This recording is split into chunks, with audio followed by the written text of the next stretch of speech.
What's up, guys? It's Andrew Bishop here with a video response to LeBron's tweet this evening after they lost to the the Dallas Mavericks. After they lost to the Dallas Mavericks in the Game 6 for the NBA title. He tweets out, his Twitter is twitter.com/KingJames for all those non-believers out there as I'm about to read this. He says, and I quote, "The greater man upstairs know when it's my time." I think that should be knows, but right now isn't the time. Although I understand Twitter, you can only have 140 characters, so anyway. Right now isn't the time. If I could just dissect, first off, what are your comments? But if I could just dissect this real quick and just try to, give my feelings on it, just as a sports fan in general.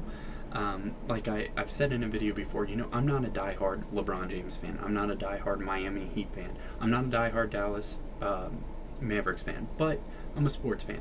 So when I read this after watching every game of the playoffs that Miami played, although I was pulling more for the Lakers, but as I watch these games and then read this after a loss, I just want to dissect it and give my thoughts and feelings on it. The greater man upstairs know when it's my time. So God knows when it's my time to win. Absolutely, I believe that there's a season. I'm a strong believer in Jesus Christ as our Savior. I just want to say that. But just to dissect this, I definitely believe that everything happens for a reason. There's a time for everything. There's a season for everything, and there's a reason for that season. No doubt about that. That's personally what I believe. You guys might not believe that, but personal beliefs set aside. I'm just reading what he wrote here. When it's my time, yeah, I don't believe in coincidences, and so yeah, that makes sense to me. Yeah, God knows when it's your time. Yeah, absolutely. That makes sense. Nothing's gonna shock God. Like, wait a minute, you weren't supposed to lose. Oh, hold on. It's like that. No, God's already in tomorrow. If our minds can't process that, but anyway. Right now isn't the time. Yeah, obviously, yeah, that's true. You didn't win. But is it possible, let me throw another scenario at you, for this to happen in a different way? For example, me, I work. Let's say I work at a grocery store, which may or may not be true even though I graduated college. Anyway, listen to me. Let's say I work at a grocery store, okay? Let's say we have an 8-hour shift. Let's divide that up in 4 quarters. So each 2 hours is a quarter. Let's say for a couple consecutive shifts, I didn't really give it my all the last quarter of my shift. So for that 8-hour shift, the last 2 hours, I didn't give it my all. I was very lackadaisical, didn't help customers like I should have, didn't scan stuff at the register, whatever. Let's just say I didn't give it my all consecutively.